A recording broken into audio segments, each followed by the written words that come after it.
सूरजपुर नाम के एक छोटे से गांव में एक गरीब किसान रहता था जिसका नाम रामू था।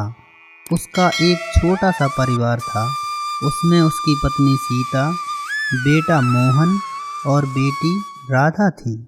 रामू दिन रात खेतों में मेहनत करता था, लेकिन बारिश की कमी के कारण फसल बहुत कम होती थी और कर्ज का बोझ उसके कंधों पर बढ़ता जा रहा था।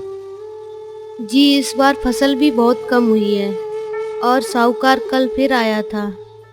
मैं क्या करूं सीता, मैं मेहनत तो बहुत करता हूं पर किस्मत साथ नहीं दे रही है। बाबा, आप चिंता मत करो, मैं भी आपकी खेत में मदद करूंगा। रामू ने बेटे के सिर पर हाथ रखा और कहा, नहीं बेटा, तुम पढ़ाई करो, वही तुम्हारा असली धन है। एक दिन रामू अपने खेत की मेड़ ठीक कर रहा था। अचानक उसकी कुदाल किसी कठोर चीज से टकराई। उसने जब मिट्टी को हटाया तो उसमें से एक पुराना और सुंदर नक्काशीदार मटका निकला। उस पर अजीब सी आकृतियां बनी हुई थीं।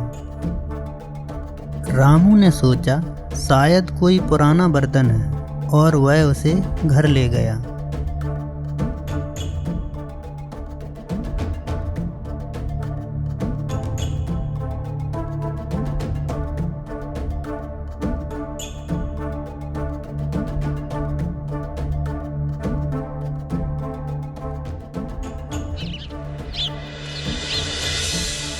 रात को जब सब सो गए, मटके से हल्की रोशनी निकलने लगी। तभी मटके से आवाज़ आती है, जिसने मुझे जगाया है उसकी हर सच्ची ज़रूरत पूरी करूँगा। कौन बोल रहा है? मैं जादुई मटका हूँ। मैं तुम्हारी सभी ज़रूरतें पूरी करूँगा, पर लालच करोगे तो मैं तुम्हें नष्ट कर दूंगा। रामू घबरा गया और उसे कुछ समझ नहीं आया और वह आंख बंद करके फिर से लेट गया।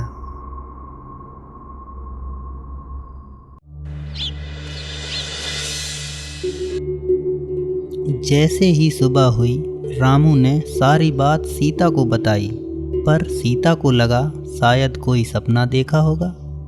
तभी सीता रामू से कहती है, आज घर में कुछ भी खाने को नहीं है और बच्चे भी भूखे हैं। रामू बहुत दुखी हुआ क्योंकि वह अपने परिवार के लिए कुछ भी नहीं कर पा रहा है। तभी रामू को उस मटके की सारी बात याद आई। मैं जादुई मटका हूँ। मैं तुम्हारी सभी ज़रूरतें पूरी करूँगा, पर लालच करोगे तो मैं तुम्हें नष्ट कर दूँगा। और वह हिम्मत करके मटके के पास गया और कहा, अगर तुम सच में जादुई मटके हो तो हमें आज के लिए थोड़ा अनाज दे दो।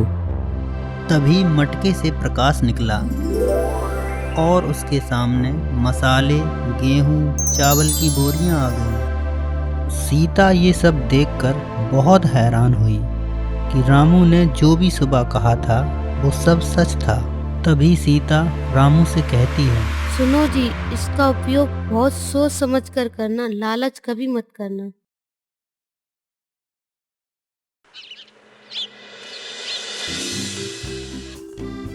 रामू और उसका परिवार अब बहुत खुश था।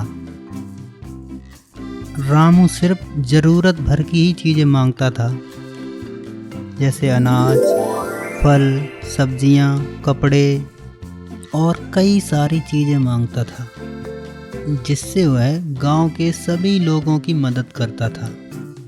लेकिन गांव का लालची श्यामलाल यह सब देखकर बहुत ज़्यादा हैरान था। रामू की किस्मत अचानक कैसे चमक गई। कुछ दिन पहले तो उसके पास खाने के लिए भी कुछ नहीं था। इसमें जरूर कोई न कोई राज है। अगली रात श्यामलाल चुपके से रामू के घर के पास छिप गया। उसने रामू को मटके से बात करते हुए देखा। तभी मटके से तेज रोशनी निकली और उसके सामने गेहूं, चावल, फल और सब्जियां आ गईं। श्यामलाल यह सब देखकर तो हक्का बक्का ही रह गया।